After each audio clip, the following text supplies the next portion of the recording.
Hey, everyone, and welcome to the season 4 finale of the Local Influencers podcast. I'm your host, Abel, and today I have two special guests and dear friends, shall I say, Alexis and Abigail. So, Alexis and Abigail are actually my going to be co-hosts on our new podcast called A Killer Time that comes out in January 2022. But more importantly, the reason they're here today is because they are both members, and Abby is actually the founder of the Traveling Library here in Corpus Christi, Texas. So thank you both for being here. Thank Thanks for having you. us. I feel like weird talking to my friends like professionally, but it's for our listeners, so we have to act professionally, guys. Okay.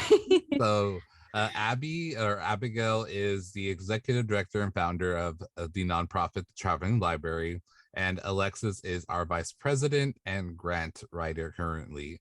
So Abby, I have to go to you, right? It's kind of, we've been talking about, people want to know our founding story. We're basically a new nonprofit.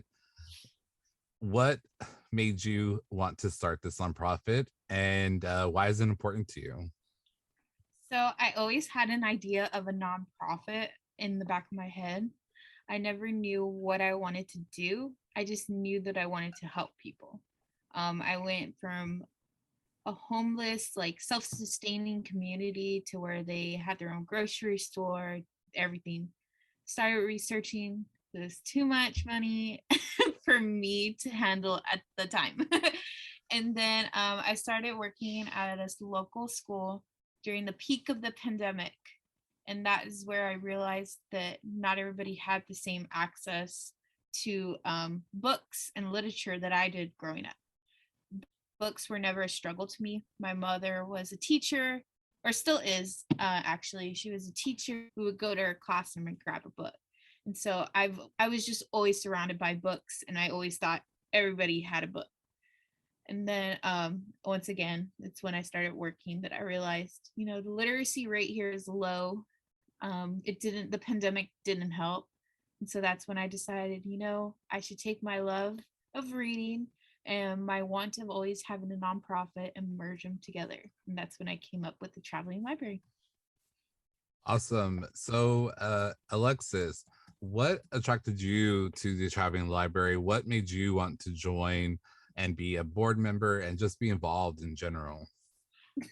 Yeah, so Abby and I actually went to middle and high school together, and one summer of summer camp where she dropped a table on my head. And actually, she didn't tell me about the nonprofit idea until earlier this year, I would say like January or February. And she brought it up to me as just like an idea. Hey, I'm going to do this. Do you want to be a part of it? And, I'm a full-time student. I also work almost full-time as well. So the idea of being a part of a board of a nonprofit was a little bit intimidating. But when she told me about the mission, it just sounded like something that I really wanted to be a part of. And especially in Corpus Christi, since that's where I was essentially raised, knowing that I also had all the access in the world to books that I could want. I had access to the libraries, the public libraries, which are kind of far away from a lot of areas in the city. And then the school that I went to, they had the library open to any students at pretty much any time except the weekends. So I had all this access, and I just, hearing about her mission and what she wanted to do, I was kind of connected with that and wanted to just be a part of it in some way, shape, and form. So here I am. Awesome. So you mentioned the mission statement. Abby, for our listeners that may not be familiar with the Traveling Library yet, what is our mission statement? So the mission statement is access to knowledge encourages the exercise of rights, inclusion in society, and freedom for all. The Traveling Library provides knowledge to those in need by providing literature and other resources that are needed. So I know as a board member some of behind the scenes stuff and what our future goals are and things that we can't necessarily talk about yet.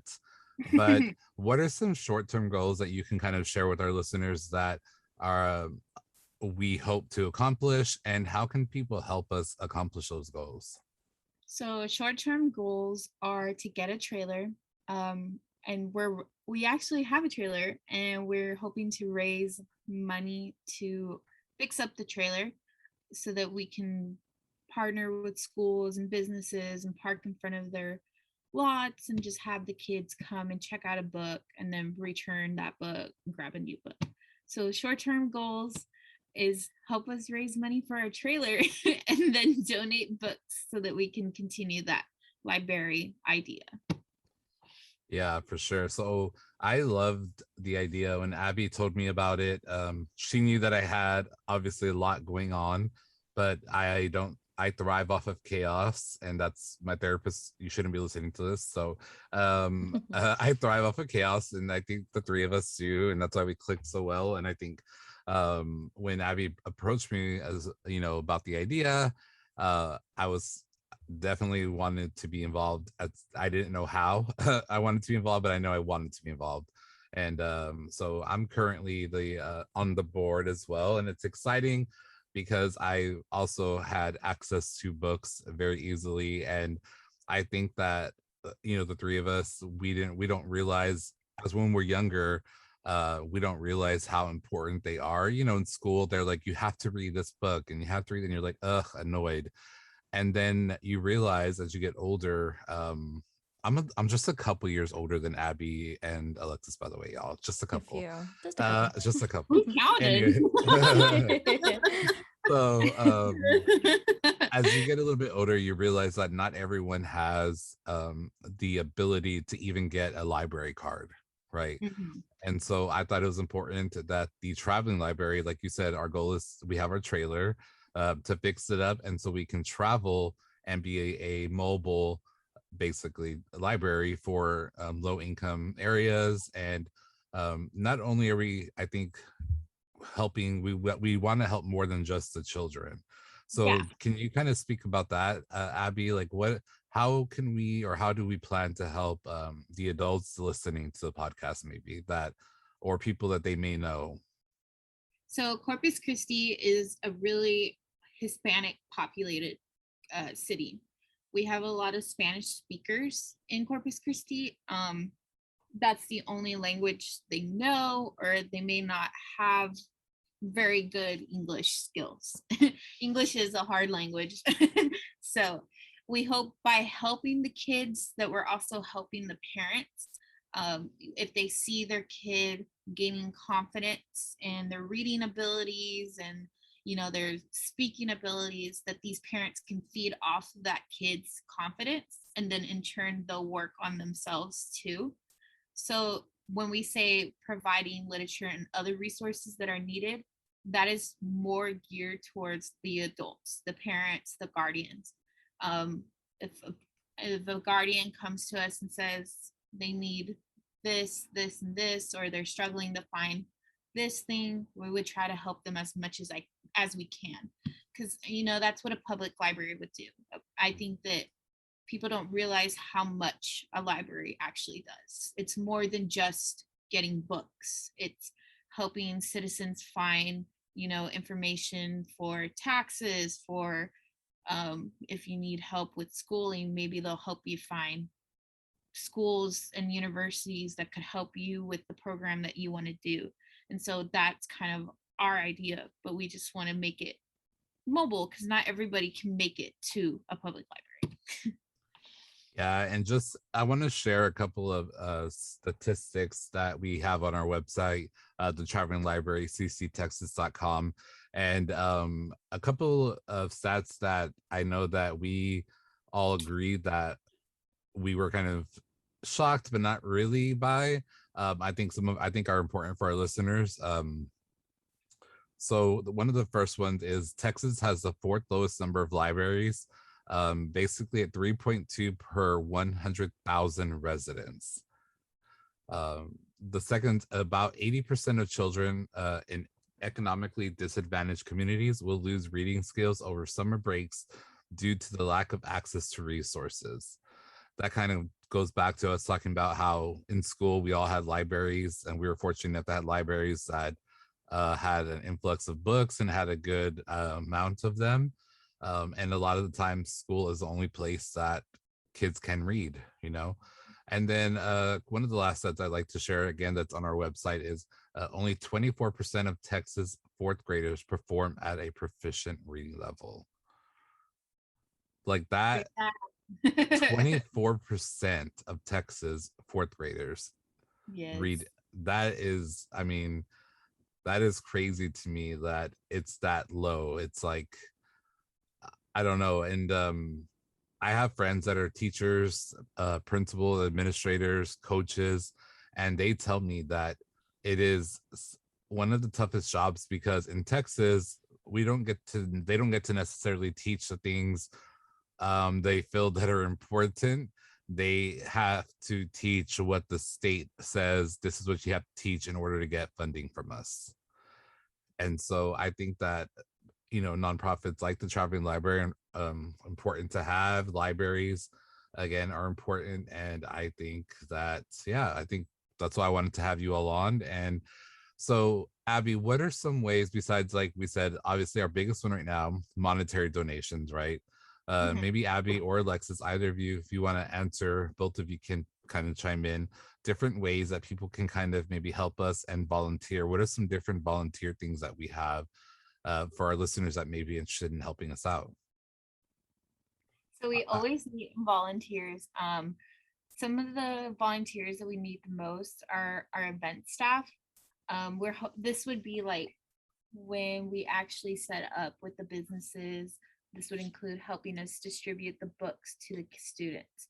Our trailer is kind of small, so the kids can't fit into it right now. So we need help, somebody in the trailer, and then we let them know the kid can browse the books and then pick it. Then if you like to write, we also have guest bloggers. This is more, it could be what you want. We have creative writing, and we also have more like research-based blogs. This helps us drive our mission of why we need help. It could include things like right now, a lot of the schools are getting ready to take their, I think it's their MAP or STAR testing. So a lot of statistics are going to come out soon. So that could be an example of a more research-based blog. And then Yeah. I'll let Lexi say a few of our other volunteer options. Yeah, so right now we're also taking volunteers to be storytellers. Obviously, because of COVID-19, the pandemic, we can't really visit all the places that we would like to. So it's kind of like an audiobook. We just ask you to record a story, your own story, or one that we can provide for you. And then once we receive it, we'll turn it into, we ask that you turn it into us at least 2 weeks after contacting. And then once those are lifted, those may turn into in-person storyteller situations, which would be really fun. And we're hoping to do that hopefully soon, but we'll have to see. And then book reviewers as well. Any book that you want to review. Some books may be sensitive for some readers, but essentially you're in charge of marking the age range, grade level, and any sensitive warnings. And then lastly, just general volunteers. If you don't know exactly how you want to help, but you know that you want to help in some way, shape, or form, you can reach out to us and we can kind of see where you would be best fit. And you can just tell us what you're interested in. And in general, one of the best ways to get the word out is just sharing on social media. You can find us on multiple platforms, mainly Instagram. We post on our stories very often. We post almost every day, if not every day, on our Instagram in general. So just sharing posts with friends and family and getting the word out there about the Traveling Library is a great way to help if you may or may not have the time to volunteer and all of that. Yeah, awesome. And so you guys, if you're interested in volunteering or donating or whatever way you can help the Traveling Library, again, it's a new nonprofit here in Corpus Christi and Coastal Bend area. You can definitely check all of the links out at the Traveling Library, cctexas.com. I'll have that link in the show notes. All you'll have to do is click it and go straight to the website. I'll also have a link just straight to donation. So you can literally just click on donate in the show notes and you can donate straight from there.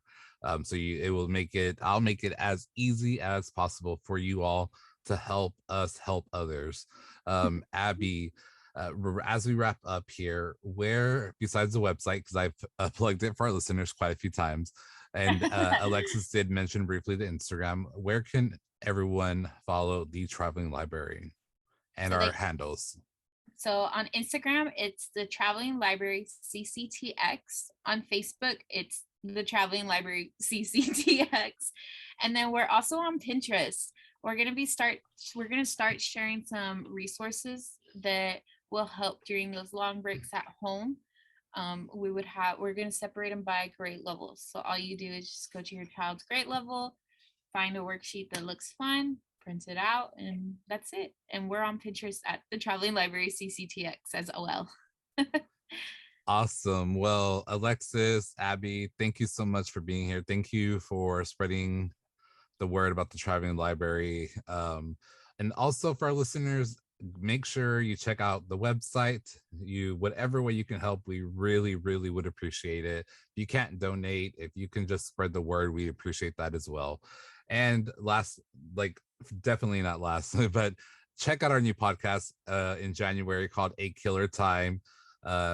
Abby, Alexis, I want to share briefly, what is A Killer Time about?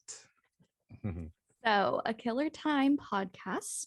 We're all co-hosts on it, and it is essentially a true crime murder mystery podcast where we explore some of the most notorious serial killers or cold cases, or even open cases that just haven't been unsolved mysteries, and even ones that aren't so notorious, things that may just be a little closer to home or just things that we find interesting.